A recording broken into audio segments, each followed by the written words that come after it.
இன்றைக்கி வீடியோவில் நம்ம இந்த பூசணிக்காய் போட்டு ஒரு புளிப்பு கூட்டு பண்ண போகிறோம். போன தடவை பண்ணது ரசம் வாங்கி அது வேறு டைப்பில் பண்ணியிருக்கேன். இந்த தடவை பண்ணுறது வேறு டிஃப்ரெண்ட் டைப்பில். இந்த பூசணிக்காவை இந்த மாதிரி துண்டாக கட் பண்ணி வச்சுருக்கேன்.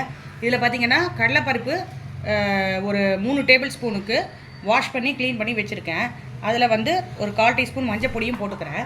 இப்போ இதில் ஓவர் நைட்டு நேற்றுக்கு நைட்டே ஒரு கப்பால் சின்ன கப்புக்கு ஒரு 100 கிராமுக்கு பச்சை பட்டாணி இருக்கும் இல்லையா, அதை சுண்டலுக்கு பண்ணுவோமே அந்த பட்டாணி, அதை ஓவர் நைட்டு ஊற வச்சுருந்தேன். அதை வாஷ் பண்ணி எடுத்து வந்திருக்கேன். அதையும் போட்டு தான் நம்ம இந்த கூட்டு பண்ண போகிறோம், இந்த புளிப்பு கூட்டு. ஸோ இப்போ கடலைப்பருப்பும் பட்டாணியும் இதில் சேர்த்துக்கிறோம். சேர்த்துன்ட்டு இதுலேயே இந்த பூசணிக்காய் புளிப்பு கூட்டு பண்ண போகிறோம் இல்லையா, அதையும் கட் பண்ணி வாஷ் பண்ணி வச்சுருக்கேன். ஸோ அதையும் சேர்த்துட்டு மஞ்சப்பொடி ஆல்ரெடி சேர்த்துட்டோம். இது முழுகிற அளவுக்கு தண்ணி விட்டுக்க போகிறேன். தண்ணி விட்டுட்டு இந்த புளிப்பு கூட்டு பண்ண போகிறோம். இப்போது இது குக்கரில் செட் பண்ணி, இது கூடவே இன்றைக்கி பர்த்டே ஸ்பெஷல். அதுக்காக நான் என்ன பண்ண போகிறேன்னா, மாம்பழமும் இந்த பாலும் போட்டு ஒரு அரிசி போட்டு பால் பாயசம் பண்ண போகிறேன். அதுக்கு நான் ஒரு கடாயில் இங்கே 1 டீஸ்பூன் நெய் விட்டுக்கிறேன். விட்டுட்டு கொஞ்சமாக நெய் விட்டுண்டு இந்த மாதிரி ஒரு 2 டேபிள் ஸ்பூனுக்கு அரிசி வச்சுட்டுருக்கேன், பச்சரிசி. இதை போட்டு லைட்டாக வறுத்து எடுத்துக்க போகிறேன். இதை வறுத்து எடுத்துட்டு இந்த பாயசம் பாலில் வேக வச்சு பண்ணும்போது நல்ல சூப்பர் டேஸ்ட்டாகவும் மணமாகவும் வரும். இப்போது புளிப்பு கூட்டுக்கு ஃபஸ்ட்டு குக்கரில் செட் பண்ணி வச்சுக்கிறேன். இங்கே அரிசியும் வறுத்துட்டோம். லைட்டாக ப்ரௌன் கலர் வர வரைக்கும் வறுத்துக்கணும். இப்போ இதை இந்த அரிசி போட்டு இந்த பால் பாயசம் பண்ணுறோம் இல்லையா, அது மாம்பழம் போட்டு பால் போட்டு பண்ண போகிறோம் இந்த பால் பாயசம். ஸோ மாம்பழம் ஒன்று எடுத்து வச்சுருக்கேன். இதோட பல்ப்பு மட்டும் எடுத்துக்க போகிறோம். இந்த வறுத்த அரிசியை இந்த பாத்திரத்தில் போட்டுட்டு பாலையும் விட்டுட்டு நல்ல ஒரு 5-6 விசில் வேக வச்சு எடுத்துக்கணும், கூட்டுக்கும் பாயசத்துக்கும் சேர்த்து. இந்த வறுத்த அரிசியை மிக்ஸி ஜாரில் போட்டு ஒரு ஓட்டி எடுத்துன்னு வந்துட்டு அப்புறம் பாலை விட்டு அதை வேக வைக்க போகிறோம். இதுபோல் நெய்யில் வறுத்த பவுட்ரு பண்ண அரிசி இந்த மாதிரி பண்ணும்போது நல்லா திக்காக வரும் இந்த பாயசம். இந்த கீர் மாம்பழம் போட்டு பால் விட்டு இந்த கீர் பண்ண போகிறோம். இதுக்கு நல்ல திக்கு பால் காய்ச்சினது 1 டம்ளர் எடுத்து வச்சுருக்கேன். இதை விட்டுட்டு அந்த கூட்டுக்கு வச்சுருக்கோம் இல்லையா, எதுவும் சேர்த்து 5 விசில் விட்டு எடுத்துன்னு வர போகிறோம். இப்போ குக்கரில் கூட்டுக்கும் பாயசத்துக்கு பாலும் வறுத்து அரைச்ச அரிசியும் வெந்துட்டுருக்கேன். அந்த கேப்பில் இங்கே ஒரு 20 பாதாம் பீஸ் எடுத்துட்டுருக்கேன். இதை குறக்குறான்னு பவுட்ரு பண்ணி எடுத்து வச்சுக்கணும். அது கூடவே மாம்பழத்தை போட்டு அப்புறம் அரைச்சிக்கலாம். முதல்ல இதை லைட்டாக பவுட்ரு பண்ணிட்டு வரேன். இது போல் பாதாமாக பவுட்ரு பண்ணி தனியாக வச்சுக்கணும். அப்புறமா மாம்பழ பல்ப்பை நம்ம மிக்சியில் ஓட்டிட்டு வரப்போகிறோம். இந்த ஒரு மாம்பழத்தை கட் பண்ணி இதை பேஸ்ட்டாக அரைச்சி எடுத்துகிட்டு வந்து வச்சுக்க போகிறோம். இப்போது குக்கரில் பாலோட அரிசி வெந்துட்டுருக்கு, வறுத்து அரைச்சது. இப்போ அடிஷ்னல் பால் வச்சுருக்கேன், மாம்பழ பல்ப்பு வச்சுருக்கேன், பாதாம் பவுட்ரு பண்ணது வச்சுருக்கேன், சர்க்கரை வச்சுருக்கேன். இதை வச்சு பாயசம் பண்ண போகிறோம். இப்போ குக்கர் விசில் வந்துட்டுருக்கு, அந்த கேப்பில் கூட்டுக்கு வறுத்து அரைச்சிக்க போகிறோம். இந்த டிஃப்ரெண்ட்டாக இது ஒரு விதமாக கூட்டு பண்ணுறேன். இது எப்படி பண்ணுறேன்னு பாருங்கள். நெக்ஸ்ட்டு கூட்டுக்கு வேண்டிய இந்த பொருட்கள்லாம் எடுத்து வச்சுருக்கேன்.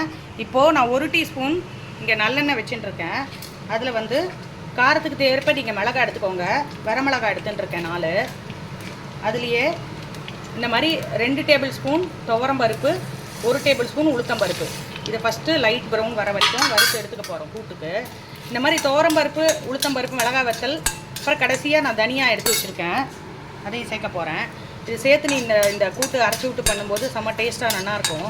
இதை வறுத்துன்ட்டு இதுலேயே லைட்டாக வறுபட்டதும் 1 டேபிள் ஸ்பூன் தனியாக வச்சுருக்கேன், அதையும் சேர்த்து வறுத்து எடுத்துக்க போகிறோம். இப்போது இந்த பருப்பெல்லாம் வறுத்துட்டோம்.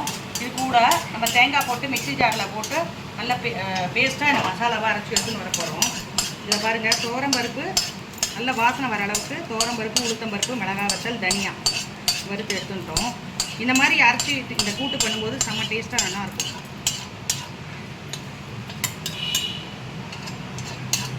இப்போ இது கூடவே நான் என்ன பண்ண போகிறேன், இந்த மாதிரி ஒரு கைப்பிடி அளவுக்கு பத்தை வச்சுருக்கேன், தேங்காய் பத்தை ஒரு 10 பீஸு. இதை போட்டு நல்லா மசாலாவை தண்ணி விட்டு பேஸ்ட்டாக அரைச்சி எடுத்து வந்து வச்சுக்க போகிறேன். இப்போ பாயசத்துக்கு ரெடி பண்ணிடலாம். இப்போது 1 டீஸ்பூன் நெய் விட்டுட்டு இது உருகினதும் இதில் முந்திரியும் திராட்சையும் போட்டு வறுத்து எடுத்துட்டு போகிறோம். உருகிடுத்து இப்போ இதில் முந்திரி இது போட்டுக்கிறேன். நல்லா வறுபடட்டும், அப்புறம் திராட்சை போடலாம். இப்போ இதில் திராட்சையும் சேர்த்துக்கிறேன். நல்ல பபுள் ஆகி வரணும். பபுள் ஆகி வந்த உடனே நம்ம இங்கே குக்கரில் வேக வச்சு எடுத்தோம் இல்லையா, நெய்யில் வறுத்து அரைச்சி பாலில் வேக வச்ச இந்த அரிசி இருக்குது இல்லையா, இந்த பால் பாயசத்துக்கு இதில் சேர்த்துட்டு போகிறோம்.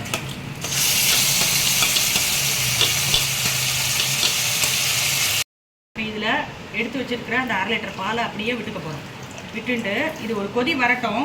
வந்ததுக்கு அப்புறமா இந்த சர்க்கரையை நம்ம சேர்த்துக்க போகிறோம். இதுலேயே கூட சேர்த்துக்கலாம், இது காய்ச்சின பால் தான், அதனால் நான் இதுலேயே சேர்த்துக்கிறேன். இந்த சர்க்கரையை சேர்த்து நல்லா இது கொதி வரணும். இப்போ இது கொதி வர கேப்லேயே நம்ம என்ன பண்ண போகிறோம், துருவி வச்சுருக்க பாதாம் இருக்குது இல்லையா, அதையும் இதில் சேர்த்துக்க போகிறோம். இந்த அரிசியும் போட்டு இந்த பாதாம் போட்டு இந்த பாயசம் பண்ணும்போது செம்ம டேஸ்ட்டாக இருக்கும். இங்கே வந்து நான் நுணுக்கி வச்சுருக்கேன், என்கிட்ட பவுடர் இல்லாததுனால ஏலக்காவை, அதையும் இதில் சேர்த்துக்கிறேன். வாசனைக்கு சேர்த்துட்டு நல்லா இதை மிக்ஸ் பண்ணி விட்டுக்க போகிறோம். இந்த சர்க்கரையோடு சேர்ந்து இது நல்லா சூப்பராக கொதிக்கும். ஒரு ஹாஃப் கொதி வந்த உடனே நீங்கள் அதுக்கப்புறமா இதில் மாம்பழத்தை சேர்க்கலாம். இப்போ பாயசம் கொதிச்சுட்டுருக்கு. இந்த கேப்பில் நம்ம இங்கே வந்து குக்கர்லேருந்து எடுத்து வச்சுருக்கோம் பூசணிக்காய், கடலைப்பருப்பு, பட்டாணி வேக வச்சது. இதில் நம்ம புளித்தண்ணி ஒரு சின்ன லெமன் சைஸு கரைச்சி வச்சுருக்கேன், அந்த புளித்தண்ணியை சேர்த்துக்க போகிறோம். இந்த புளித்தண்ணியில் இது ஒரு கொதி வரட்டும். இதில் நம்ம வந்து இந்த டிஷ்ஷுக்கு வாசனைக்கு பெருங்காயம் சேர்த்துக்கிறோம். அப்புறம் இந்த டிஷ்ஷுக்கு தேவையான அளவு, இந்த புளிப்பு கூட்டுக்கு தேவையான அளவு உப்பையும் சேர்த்துக்கிறோம். இது நல்லா ஒரு கொதி வரட்டும். அதுக்குள்ளே இந்த பாயசத்தை மாம்பழத்துக்கு சேர்த்து இறக்கிடலாம்.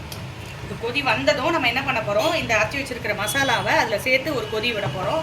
கடுகு தாளிக்க போகிறோம். ரொம்ப சிம்பிளாக பண்ணிடலாம் இந்த புளிப்பு கூட்டு. இது ஒரு டிஃப்ரெண்ட் வெரைட்டியாக பண்ணியிருக்கேன். இதையும் எப்படி நீங்களும் பண்ணி பார்த்துட்டு எப்படி வந்ததுன்னு எனக்கு சொல்லுங்கள். இப்போ இந்த மேங்கோ பேஸ்ட்டை போட்டுட்டு இதையும் நல்லா கலந்து விட்டு போகிறோம். மேங்கோ போடுறதுனால நீங்கள் சர்க்கரை அளவு பார்த்து போட்டுக்கோங்க. நான் ஒரு சின்ன கப்பால் 1 கப்பு போட்டுருக்கேன். உங்களுக்கு ஸ்வீட் அதிகம் வேணும்னா கொஞ்சம் அதிகமாக கூட போட்டுக்கலாம். இதையும் போட்டு நல்லா கலந்து விட்டுக்கணும். இது ஒரு 5 மினிட்ஸ் கொதிச்சதுனாலே உங்களுக்கு சூப்பராக மேங்கோ போட்ட இந்த மாதிரி பால் பாயசம் ரெடி ஆகிடும். இப்போ இந்த மசாலா அரைச்சி வச்சுருக்கோம் இல்லையா, துவரம்பருப்பு, உளுத்தம்பருப்பு, மிளகா வத்தல், தனியா, தேங்காய், அதையும் இதில் மிக்ஸ் பண்ணிவிட்டு நல்லா கலந்து விட்டுக்கணும். உப்பு போட்டாச்சு. சூப்பராக இருக்கும் இந்த கூட்டு. இது வேறு டைப்பாக பண்ணியிருக்கேன். ட்ரை பண்ணி பார்த்துட்டு எப்படி வந்ததுன்னு சொல்லுங்கள். இதையும் போட்டு நல்லா ஒரு கொதி வரட்டும். அப்புறமா நம்ம தாளித்து கொட்டிக்கலாம். பாயசம் இப்போ பாருங்கள் சூப்பராக திக்காக வந்துடுது. செம்ம டேஸ்ட்டாக இருக்கும். இந்த நீங்களும் ட்ரை பண்ணி பாருங்கள் இந்த மேங்கோ போட்ட பாயசம். ஸோ இப்போ அடுப்பை ஆஃப் பண்ணிடுறேன். இப்போ இந்த அடுப்பில் கூட்டுக்கு சூப்பராக கொதிச்சுன்னு இருக்கு. இது சூப்பராக வர மேலே வந்து 7 தட்டி வந்துடுது. இப்போ இதுக்கு தாளித்து கொட்டுறதுக்கு நம்ம ஒரு கடுக்காய் எடுத்துட்டு அதில் கடலை எண்ணெய் விட்டுண்டு 1 டீஸ்பூன், தேங்காய் எண்ணெய் கூட விட்டுக்கலாம், தேங்காய் அரைச்சி விட்றதுனால